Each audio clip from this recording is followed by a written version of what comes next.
And as and once the climax comes, and that is where we come to a happy ending, is where oxytocin, another hormone in the brain, releases into our bloodstream. And oxytocin is called the love hormone or the happy hormone that makes children very happy.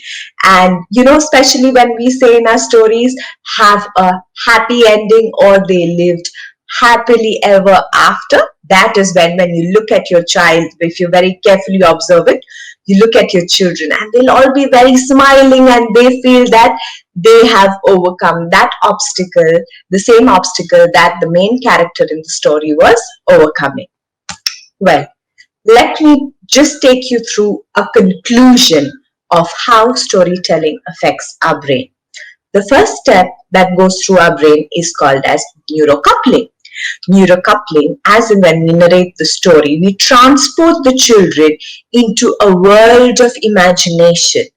And in order for the children to be there with us while narrating stories in the world of imagination, it is important that we mention the characters of the story in a way that children help mirror what we are saying. They can imagine the same experiences, what they go through, as the main character of the story. Then is the most important part. How do you describe the rising action, the main problem in the story? Helps understand what happens in the cortex activity of the brain. This is the most important part that we need as educators to engage our children in.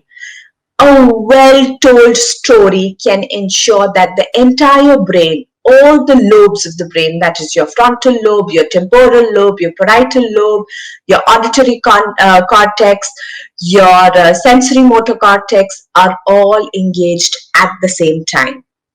And while we are engaging our cortex activity, different hormones are released into the bloodstream. One of this hormone is dopamine and oxytocin that helps children either being on the cliff, or the happy hormone saying that, oh, we had a happy ending in the story and I too can have a happy ending with my problems. So that is how the brain is affected, or the brain responds while we narrate stories. Hence, storytelling is a very powerful tool as educators that we must use. Now, this does not end here. While selecting a story, we as educators need to be mindful with the key elements of the story. The first element that we need to focus on is the setting. What is the background of the story? Where did the story take place? Is it an urban setting? Is it a rural setting? Did the story occur in the pandemic of 2020? Or did the story occur long ago in a particular period? Then, what are the characters of the story? Are there animals involved? Are there humans involved? What are the different characters of the story? Together, how they undergo a problem, or the character encounters a problem. And lastly, the solution to the problem. How is the problem solved? That is what we need to keep in mind. Now, there's a very popular German novelist named Gustav. Gustav mentioned about a story curve. Now, I am going to be talking about the story arc, or the story curve, or the story mountain.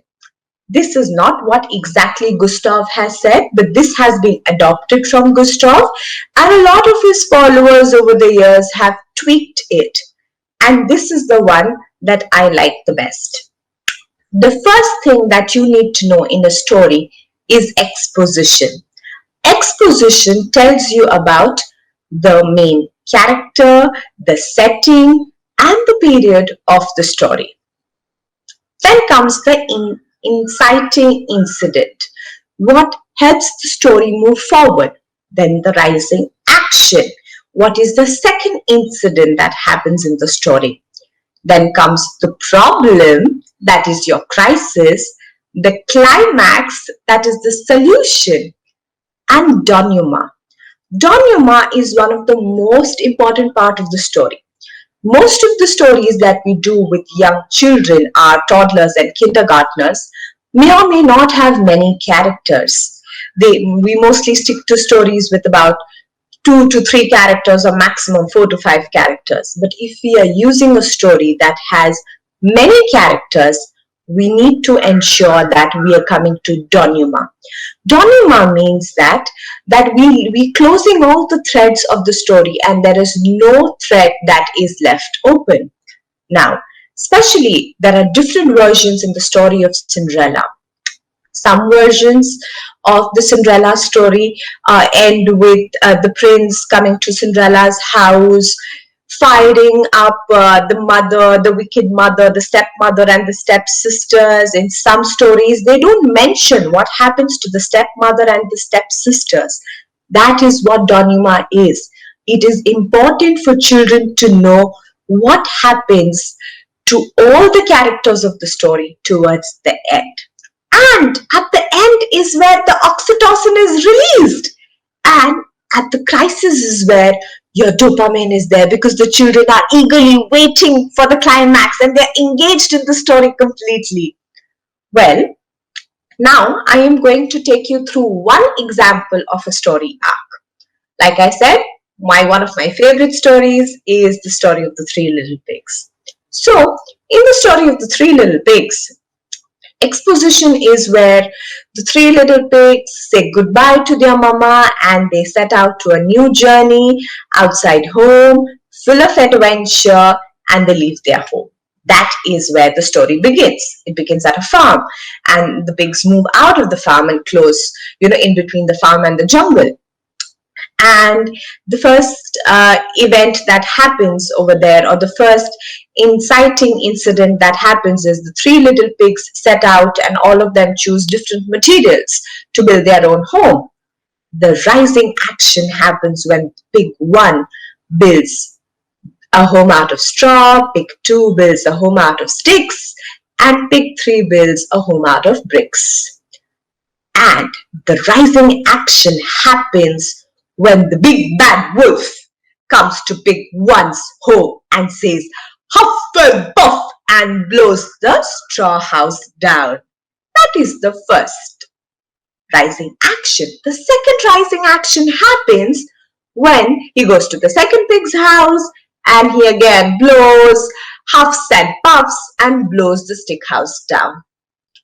The crisis, or the rising crisis, is where both the pigs, the pig with the straw house and the pig with the stick house, go running to pig 3 and say, we are very scared of the big bad wolf. Please let us into your house. And that is the crisis, that children don't know what's happening. Dopamine is released into the bloodstream. They are equally scared of the big bad wolf at this point of time. And there comes the climax, because the third pig is a smart pig. And what does he do? He takes a big pot of boiling water, and the frustrated wolf now climbs up the chimney, not knowing that there is a big pot of boiling water underneath. And he falls down, and that's the climax.